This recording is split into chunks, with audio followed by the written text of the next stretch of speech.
अब आप टीचर हैं तो क्लास के साथ अटेंडेंस, टाइम टेबल, टेस्ट वगैरह पे टाइम तो देना ही होगा ना। जरूरी नहीं है, क्योंकि टीचमेंट बनाता है आपकी क्लास को असली डिजिटल और ऑटोमेट कर देता है ये सारे काम।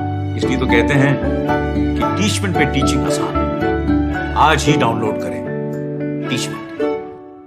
दुनिया चांद पे पहुंचल कबले अटकल रहबा।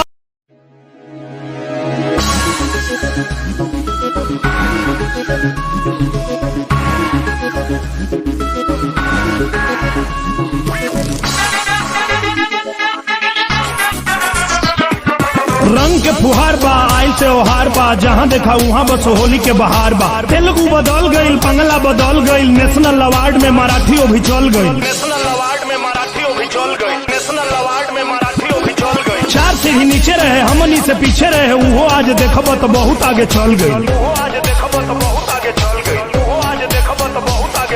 भोजपुरी भाषियन के गौवा शहर से आवता आवाज आज हर घर घर से। गायक कलाकार से सभे गीतकार से आइल बा सवाल एगो यूपी बिहार से। आइल बा सवाल एगो यूपी बिहार से। दुनिया हाँ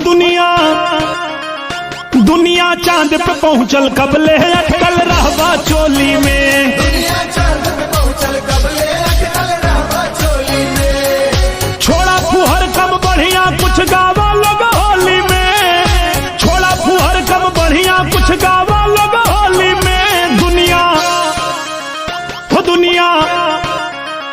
दुनिया चांद पे पहुंचल कबले अटकल रहबा चोली में।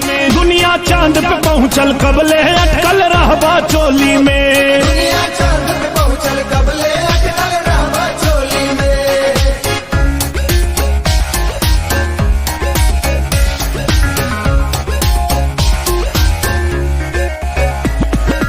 कजरी लचारी चाहे बिरहा फागबा, पूर्वी छपरहिया चाहे चैती के रागबा। बहुत सुहावन लागे, मन के लुभावन लागे, सोचे वाली बात बा काहे न बुझात बा। दुनिया के सबसे मीठी भाषा भोजपुरी हवे, ओकरा पे लागला अश्लीलता के दाग बा। ओकरा पे लागला अश्लीलता के दाग बा। स्वच्छ बनत बा भारत अब भोजपुरियो स्वच्छ बनावा। स्वच्छ बनत बा भारत अब भोजपुरियो स्वच्छ बनावा। सेक्स का वर्णन छोड़ के अब सौंदर्य का वर्णन गावा। सेक्स का वर्णन छोड़ के अब सौंदर्य के वर्णन गावा।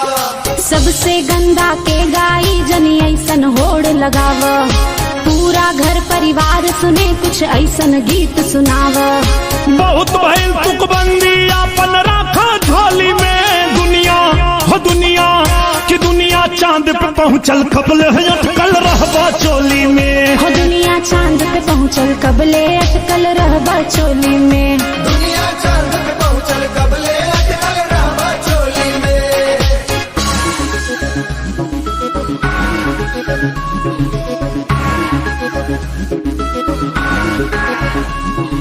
कोनो न लाचारी बाटे, कह दुनिया सारी बाटे। ढेर भइल गंदगी सफाई के अब पारी बाटे। सब ही के बाटे यही बात में भलाई, निरहु से कहे प्यारे लाल समझाई। जनता के प्यार या दुलार तोहरे साथ बा, नया अध्याय लिखा तोहरे जिम्मेदारी बाटे। नया अध्याय लिखा तोहरे जिम्मेदारी बाटे। बहेला जब फगुनाटा कोयल फाग के राग सुनावे। बहेला जब फगुनाटा कोयल फाग के राग सुनावे। पर फगुआ में फूहर गाना रंग में भंग मिलावे।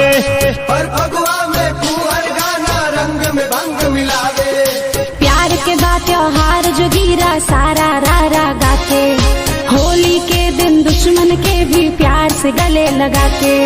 नया प्रयोग करायब नई रंगोली में।